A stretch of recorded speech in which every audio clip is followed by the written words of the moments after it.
Berikut saya rangkum beberapa karomah dari Habib Soleh bin Muhsin Al-Hamid Tanggul. Karomah yang pertama, doa turun hujan. Dikisahkan pada suatu waktu Habib Soleh bin Muhsin Al-Hamid Tanggul bersama Habib Ali bin Abdurrahman bin Abdullah Al-Habsyi sedang berkunjung ke daerah Kuitang, Jakarta. Beliau hendak berkunjung ke kediaman Habib Ali di Bungur, Jakarta. Di tengah perjalanan, pada saat melintasi sebuah lapangan, beliau melihat banyak orang yang sedang berkumpul, sedang melaksanakan sholat istisqa atau sholat minta hujan. Karena pada saat itu daerah tersebut sedang dilanda kemarau yang sangat panjang dan tandus. Air adalah salah satu sumber penghidupan yang sangat dibutuhkan di daerah tersebut. Maka sholat istisqa dilakukan oleh warga sekitar memohon diturunkannya hujan. Selesai menunaikan sholat istisqa, nampaknya belum juga ada tanda-tanda seperti mendung atau tanda-tanda akan segera turun hujan. Melihat hal tersebut, kemudian Habib Soleh bin Muhsin Al-Hamid Tanggul menghampiri mereka dan menengadahkan tangannya sambil berdoa meminta diturunkan hujan. Kemudian keajaiban pun terjadi. Tidak lama kemudian selesai berdoa, kemudian langsung turun hujan membasahi daerah dan tanah tandus tersebut. Karomah yang kedua, bertemu Nabi Khidir. Pada suatu hari ketika Habib Soleh bin Muhsin Al-Hamid Tanggul sedang menuju ke sebuah stasiun kereta api, yaitu stasiun kereta api Tanggul yang letaknya memang dekat dengan rumahnya. Tiba-tiba ia didatangi oleh seorang pengemis yang meminta uang sedekah. Pada saat itu Habib Soleh bin Muhsin Al-Hamid Tanggul sebenarnya membawa uang yaitu Rp10. Tapi ia berpikir jika uang tersebut diberikan kepada pengemis dan karena hanya itu yang dia miliki, maka untuk persiapan ongkos pulang dan lain sebagainya maka akan repot. Sehingga Habib Soleh bin Muhsin Al-Hamid Tanggul akhirnya menjawab tidak ada. Pengemis itu kemudian pergi. Tetapi tidak begitu lama pengemis itu kemudian datang lagi dan meminta uang sedekah kepada Habib Soleh. Untuk kedua kalinya juga Habib Soleh bin Muhsin Al-Hamid Tanggul berkata bahwa dia tidak punya uang. Karena dijawab tidak ada, maka pengemis itu akhirnya pergi lagi. Tetapi cuma sebentar. Lalu ia datang lagi untuk yang ketiga kalinya dan kembali meminta uang sedekah kepada Habib Soleh. Di dalam hati sang Habib berkata, ini pengemis sudah 2 kali ditolak, kok masih datang lagi terus? Kemudian untuk yang ketiga kalinya Habib Soleh bin Muhsin Al-Hamid Tanggul tetap berkata, maaf saya tidak punya uang. Kemudian sang pengemis itu berkata yang membuat sang Habib merasa sangat terkejut. Sang pengemis tersebut berkata, itu yang Rp10 di saku kamu? Seketika Habib Soleh bin Muhsin Al-Hamid merasa ada yang aneh dari pengemis tersebut. Bagaimana mungkin si pengemis tadi bisa tahu jika ia mempunyai uang Rp10 yang disimpannya di dalam saku? Sepertinya dia bukanlah seorang pengemis sembarangan. Lalu sang Habib minta bersalaman menjabat tangan dengan si pengemis tadi dan kembali ia merasa terkejut karena ketika berjabat tangan atau saat bersalaman, jempol si pengemis tadi terasa sangat lembut seperti tidak bertulang. Keadaan dan ciri-ciri seperti itu menurut beberapa kitab klasik adalah ciri fisik dari Nabi Allah Khidir alaihi salam. Kemudian dengan hikmat tangannya pun dipegang erat-erat oleh sang Habib Soleh sambil berkata, Tuan pasti Nabi Khidir, maka mohonkanlah doa untuk saya. Sang pengemis pun berdoa lalu pergi sambil berpesan bahwa sebentar lagi akan datang seorang tamu. Benar saja yang dikatakan sang pengemis tadi. Tak lama kemudian turun dari kereta api seorang yang berpakaian serba hitam yang berjalan mendekati sang Habib sambil bertanya, tahukah Anda di mana alamat rumah Habib Soleh?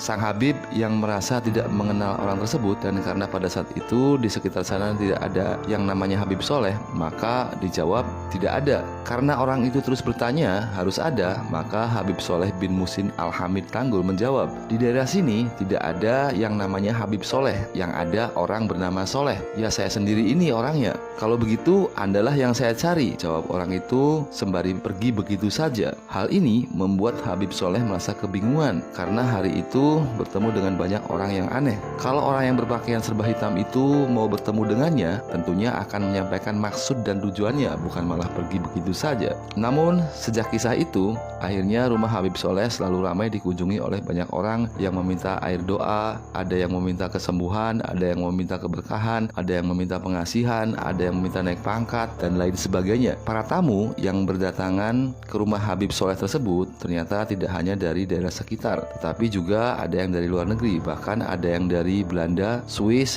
Afrika, Cina, Malaysia, Singapura, dan lain sebagainya. Banyak juga pejabat yang datang ke sana, bahkan mantan Wakil Presiden Republik Indonesia Adam Malik juga pernah sowan dan minta-mintaan perihal kelancaran duniawi ke rumah Habib Soleh. Karomah yang ketiga, tamu yang dikabulkan hajatnya. Kisah ini diceritakan oleh seorang ulama besar dari Solo, yaitu Habib Novel bin Muhammad Al-Idrus. Ia menceritakan bahwa ayahnya, yaitu Habib Muhammad bin Ahmad Al-Idrus, pernah ditugaskan untuk meminta air doa kepada Habib Soleh bin Muhsin Al-Hamid Tanggul, karena pada saat itu kakaknya yang bernama Fatimah sedang sakit cukup parah, sudah berobat kemanapun tetapi masih juga belum sembuh. Maka berangkatlah Muhammad bin Ahmad Al-Idrus menuju kediaman Habib Soleh bin Muhsin Al-Hamid Tanggul. Dari Solo ia berangkat ke Jember naik bis angkutan umum. Pada saat itu ia belum tahu alamat rumah Habib Soleh bin Muhsin Al-Hamid Tanggul. Sesampainya di sana, beliau nanya-nanya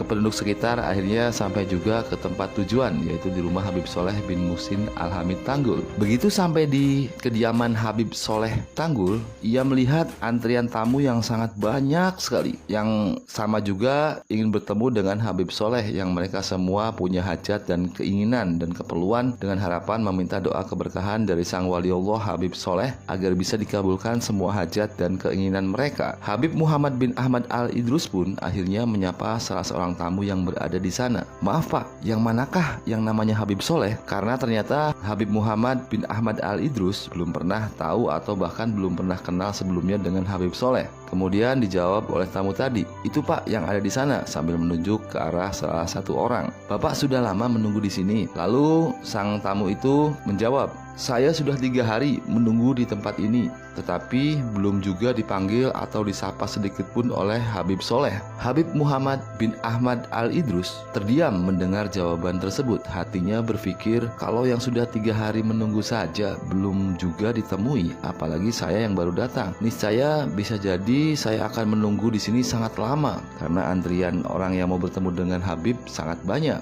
Namun ternyata prediksi Habib Muhammad ternyata salah. Beberapa saat kemudian, saat Habib Soleh keluar dan melihat Habib Muhammad, kemudian Habib Soleh memanggilnya, "Ya Habib Al-Idrus, kemarilah." Habib Muhammad bin Ahmad Al-Idrus kemudian mendatangi Habib Soleh. Belum juga ia sempat mengutarakan atau menceritakan maksud dan tujuan kedatangannya ke sana, ternyata Habib Soleh sudah tahu, bahkan sudah tahu semua secara detail. Sambil memberikan air, sang Habib Soleh berkata, "Insya Allah husnul khotimah." Kemudian Habib Muhammad mengambil air tersebut dan mengucapkan terima kasih. Habib Soleh langsung menyuruhnya segera pulang, dan ia terlihat sangat sibuk harus melayani tamu-tamu yang lainnya. Sambil membawa air dari Habib Soleh, Habib Muhammad terus berpikir sambil istirahat dulu duduk di depan rumah Habib Soleh. Ia terus berpikir maksud dari ucapan Habib Soleh ini, apakah pertanda bahwa usia kakaknya yang bernama Fatimah ini tidak akan lama lagi. Kemudian tamu yang sudah menunggu 3 hari tadi menghampiri Habib Muhammad dan berkata, "Kenapa ya Habib Soleh lebih dulu menemui Anda, sedangkan saya sudah 3 hari menunggu di sini. Saya ini masih belum juga ditemui, bahkan disapa pun tidak."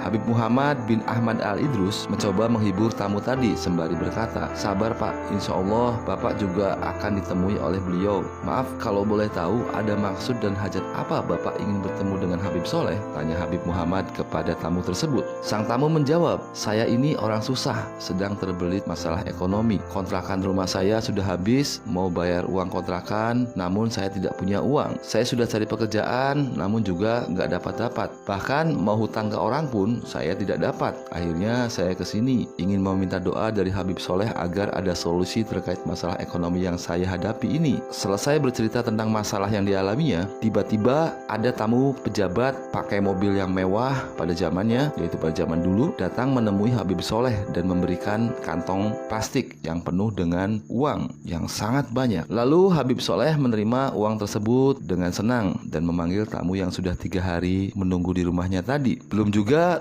tamu tersebut menjelaskan maksud kedatangannya ke situ, sang Habib Soleh memberikan plastik besar yang berisi uang banyak itu kepadanya dan berkata, "Ini buat kamu, sudah sana pulang." Melihat hal tersebut, sang pejabat yang memberi uang itu dan masih berada di situ berkata, Bib, sabar Bib, dibuka dulu isinya Bib, itu untuk Habib bukan untuk orang lain. Apakah tidak sebaiknya buka dulu dan melihat isinya?" Habib Soleh berkata, "Iya, uang ini buat saya kan? Betul tidak?" Pejabat tadi menjawab, "Betul Bib, uang itu buat Habib." Habib Soleh berkata lagi, "Jika sudah diberi ke saya, berarti uang ini menjadi hak saya dan menjadi milik saya, betul tidak?" Pejabat tadi menjawab, "Betul sekali Bib." Lalu sang Habib Soleh berkata lagi, "Ya sudah, karena sudah jadi milik saya, maka saya berikan sedekahkan uang ini kepada tamu saya yang ini." Pejabat itu hanya terdiam, sementara tamu yang sudah menunggu 3 hari di sana tadi menangis terharu. Ia baru sadar ternyata sang Habib menyuruhnya menunggu karena beliau sedang mencarikan uang untuknya, sehingga masalah kehidupannya,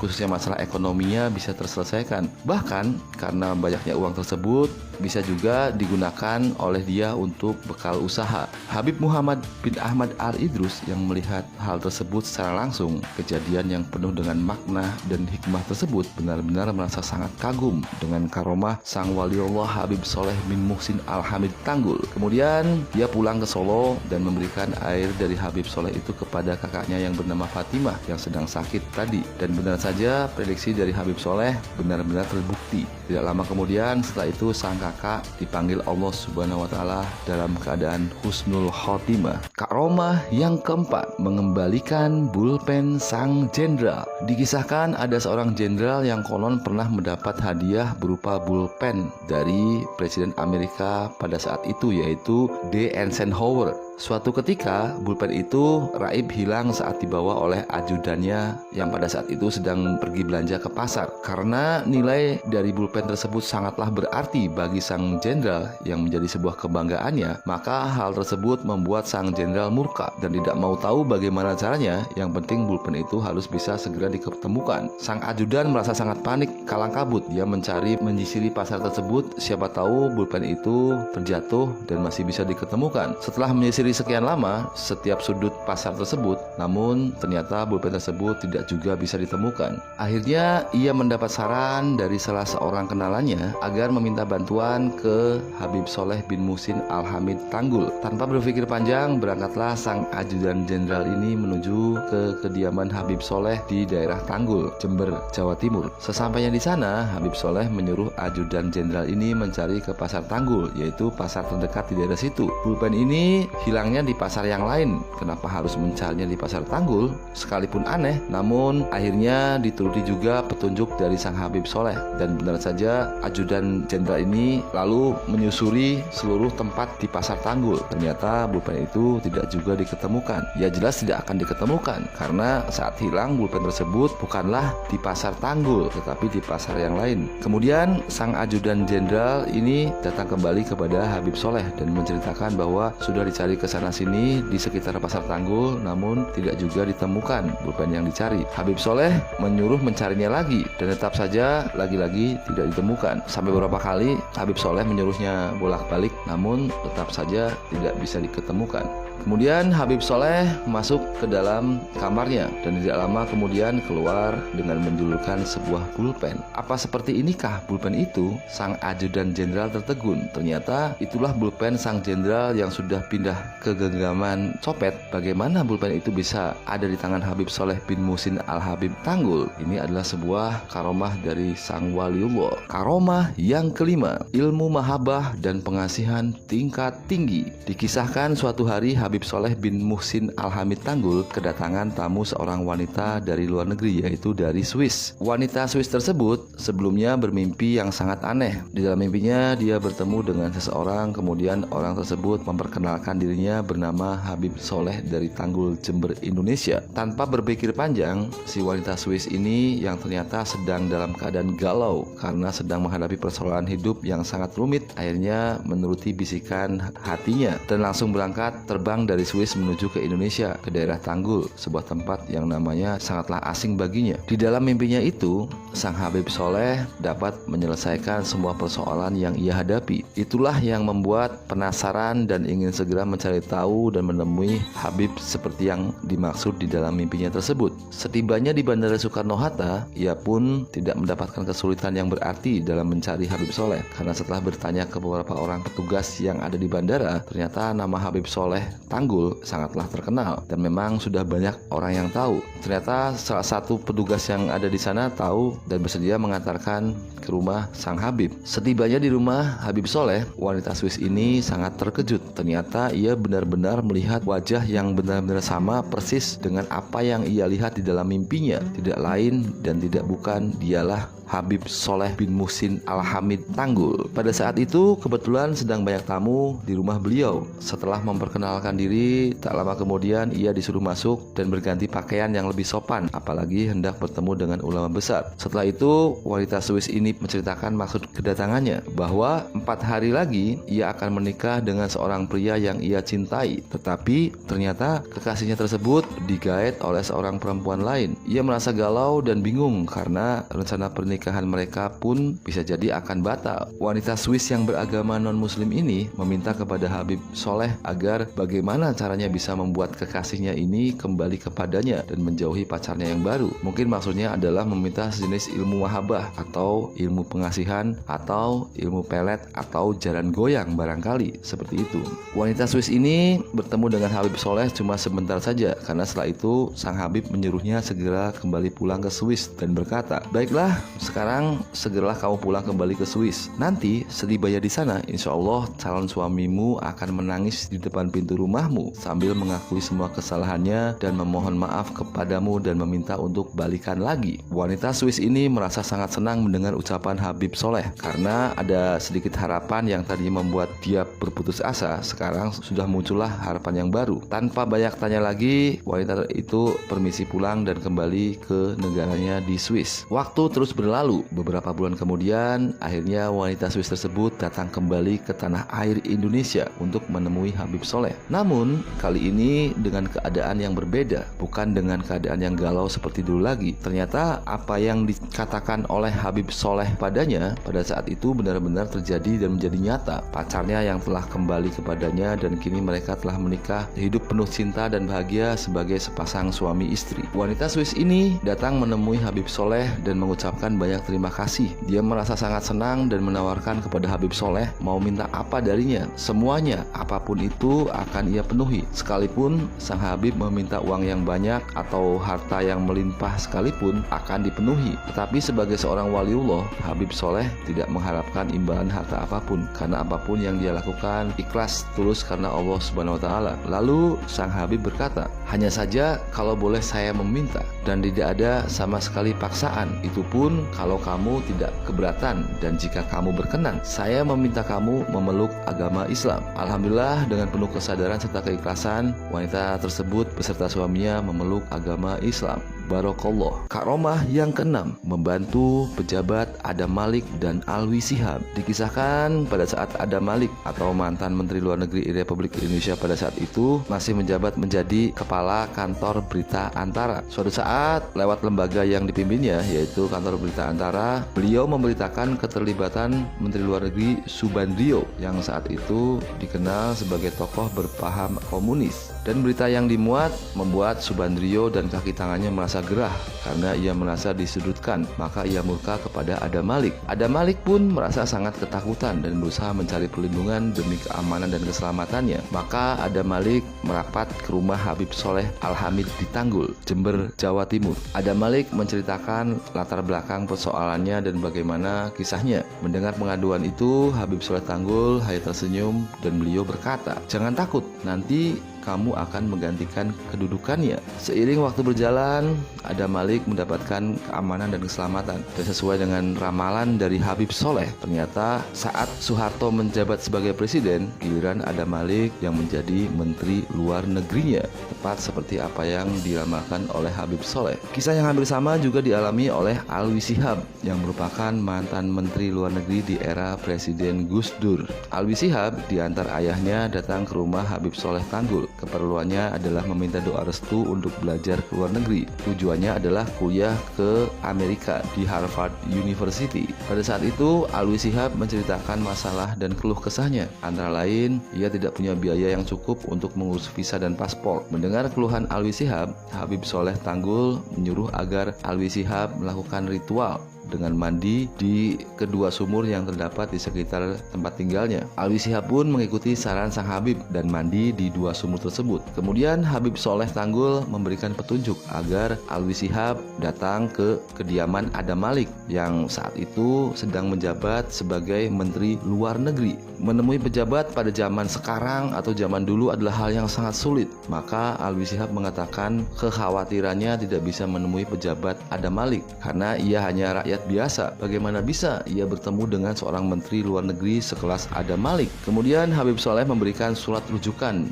darinya dan berkata, bawalah surat dari saya ini, sampaikan kepada Adam Malik. Karena surat dari saya ini, ia pasti akan mau membantumu dengan baik dan kelak kamu akan menjabat sebagai Menteri Luar Negeri seperti Adam Malik, kata Habib Soleh Tanggul. Ternyata ramalan dari Habib Soleh Tanggul benar-benar terjadi. Alwi Shihab pun akhirnya menjadi Menteri Luar Negeri di era Presiden Gus Dur. Karomah yang ketujuh, memanggil jarak jauh. Dikisahkan suatu hari ada pasangan suami istri yang sedang berselisih paham. Sang istri merasa purik atau pundung dan pulang kembali ke rumah orang tuanya. Sang suami berada di daerah Jember, Jawa Timur dengan anaknya, sementara istrinya ini pulang ke rumah orang tuanya di daerah Ambon, Maluku. Sang suami merasa galau dan merapat ke kediaman Habib Soleh. Ia pun menyampaikan keluh kesahnya kepada sang Habib. Ya Habib, saya memiliki seorang istri dan kami berselisih paham, membuat istri saya pergi pulang ke rumah orang tuanya di Ambon, Maluku. Sementara sekarang anak saya sedang sakit dan terus memanggil mencari ibunya.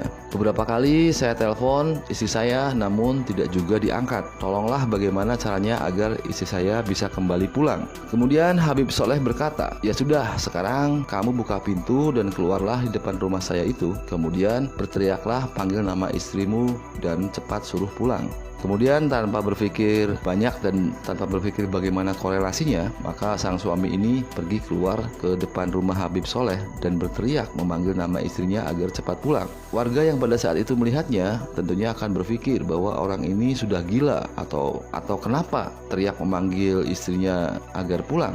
Bagaimana tidak? Karena jarak rumah Habib Soleh ini di Tanggul, Jember, Jawa Timur, sedangkan istrinya berada di daerah Ambon, Maluku. Mana bisa suaranya kedengeran sampai ke sana. Beberapa kali Habib Soleh ini menyuruh sang suami untuk mengulanginya terus dan terus lagi sampai 3 kali dan sampai benar-benar merasa malu karena banyak orang yang mengira dia telah gila. Kemudian setelah itu Habib Soleh mengajak sang suami tadi pergi ke bandara. Ketika sampai di bandara ada pesawat yang datang, lalu Habib Soleh berkata, istrimu ada di dalam pesawat itu. Dengan berharap-harap cemas, sang suami menunggu di pintu keluar, yaitu di tempat penjemputan. Satu demi satu sang penumpang dari pesawat itu turun. Dan benar saja, terawangan dari Habib Soleh, istrinya turun dari pesawat itu. Begitu turun, langsung disambut oleh sang suami sambil berkata, kamu ini istri macam apa? Anak sakit kau tinggal begitu saja? Lalu dijawab lagi oleh sang istri dan terjadi lagi kesalahpahaman lagi. Dan di saat itu Habib Soleh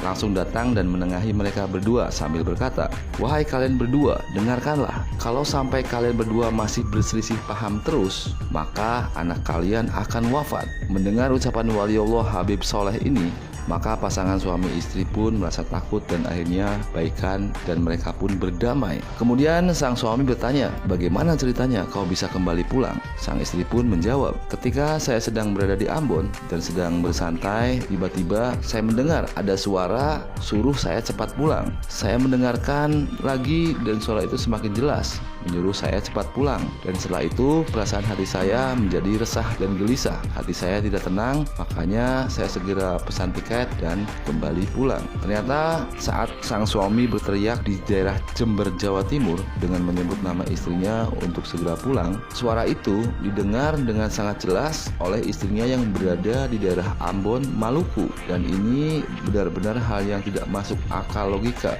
mengingat jarak antara Jember dan Ambon sangatlah jauh. tahu, tapi berkah dari karomah Habib Soleh bin Muhsin Al-Hamid Tanggul, hal itu bisa terjadi. Seorang waliullah diberikan keistimewaan oleh Allah Subhanahu wa Ta'ala berupa karomah yang bisa melakukan hal-hal yang tidak bisa dilakukan oleh orang biasa pada umumnya, karena sesungguhnya sesuatu yang susah bagi kita adalah hal yang mudah bagi Allah. Sesuatu yang tidak mungkin bagi kita adalah hal yang mungkin bagi Allah, karena jika Allah sudah berkehendak kun fayakun, maka apapun itu, sesuatu yang di luar akal sehat sekalipun benar-benar akan terjadi. Semoga para wali Allah berkenan memberikan berkah dan karomahnya untuk kita semua. Amin ya Allah ya Rabbal Alamin.